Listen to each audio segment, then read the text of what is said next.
नमस्कार. रक्षिताज किचन मराठीमध्ये आपणा सर्वांचं स्वागत आहे. आज आपण साबुदाण्याची खिचडी बनवणार आहोत. त्यासाठी मी साबुदाणा रात्रभर भिजवून घेतलेला आहे. हिरव्या मिरच्या घेतलेल्या आहेत मधून कट करून. मी शेंगदाण्याचं कूट घेतलेलं आहे. हिरव्या मिरच्या बारीक करून घेतलेल्या आहेत. मीठ घेतलं आहे. बटाट्याचे काप करून घेतलेले आहेत आणि तेल घेतले. आता आपण प्रोसेसला सुरुवात करणार आहोत. तर मी गॅस पेटवून घेते आहे. त्याच्यावरती एक पॅन ठेवते आहे.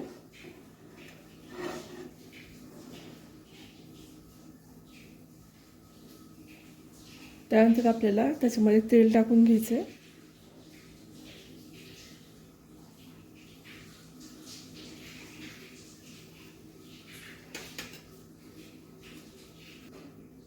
आता त्यामध्ये मी आधी मिरच्या तळून घेते आहे.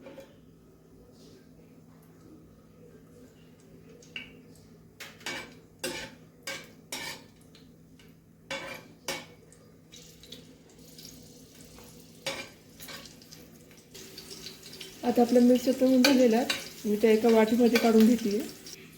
आता आपल्या मिरच्या काढून झाल्या आहेत. त्याच्यामध्ये मी बटाटे टाकते.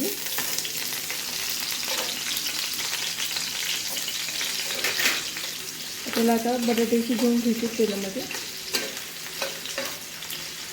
बटाटे शिजण्यासाठी मी त्याच्यामध्ये थोडं मीठ टाकते आहे. मीठ टाकल्याने बटाटे लवकर शिजतात. आपल्याला हे मीठ टाकून 5 मिनिटं आपण त्याला झाकून ठेवायचे. मीठ टाकून झाकून ठेवलेलं त्याला 2 मिनिटं आपल्याला शिजवून द्यायचं बटाट्यांना. आता मी झाकण काढलेलं आहे. तर आपण पाहू शकता हे बटाटे शिजलेले आहेत. आता त्याच्यामध्ये मी जी मिरची बारीक काढली होती त्याच्यामध्ये ती टाकत आहे.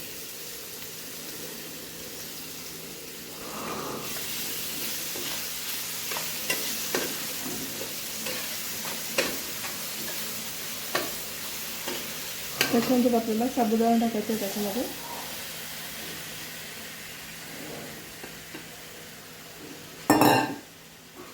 पूर्ण मिक्स करून घ्यायचं.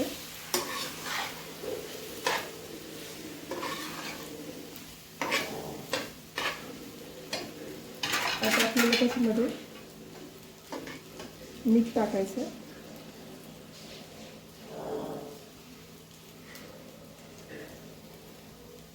मीठ टाकल्यानंतर आपण शेंगदाण्याचं कूट मिक्स करणार आहोत त्याच्यामध्ये.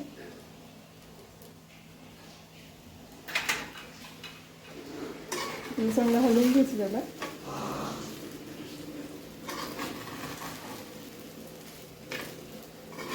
जेणेकरून कूट आणि मीठ दोन्ही पण मिक्स झालं पाहिजे.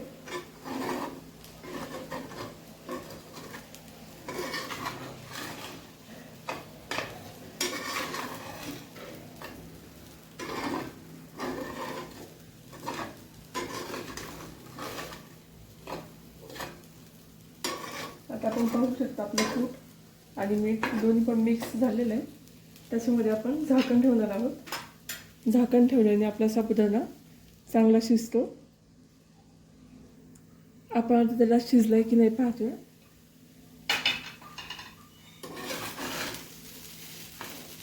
साबुदाणा आपल्याला झाकून ठेवल्यानंतर मधनं हलवत राहायचं, नाहीतर तो खाली चिटकतो. आपला साबुदाणा अजून थोडासा कच्चा आहे. आणि हे हलवून एकदा परत झाकून ठेवणार आहे 4-5 मिनिटांसाठी.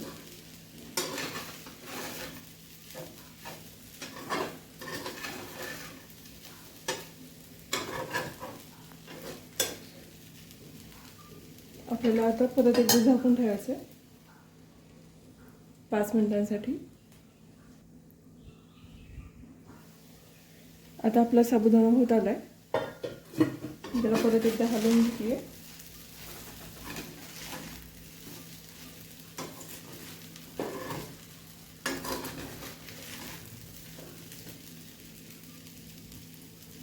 आपला साबुदाणा शिजलाय.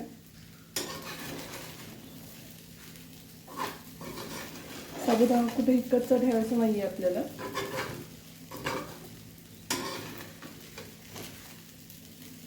आता मी साबुदाणा हा फक्त 2 मिनिटासाठी झाकतीये.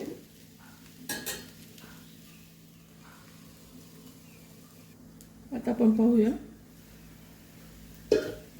तर हा आपला साबुदाणा रेडी आहे. मी साबुदाण्याला एका डिशमध्ये काढून घेते. आता आपली ही साबुदाणा खिचडी रेडी आहे. तर तुम्हाला ही साबुदाणा खिचडी कशी वाटली मला हे कमेंट बॉक्समध्ये नक्की सांगा. आणि जाता जाता व्हिडिओला लाईक आणि सबस्क्राईब करायला विसरू नका. थँक्यू.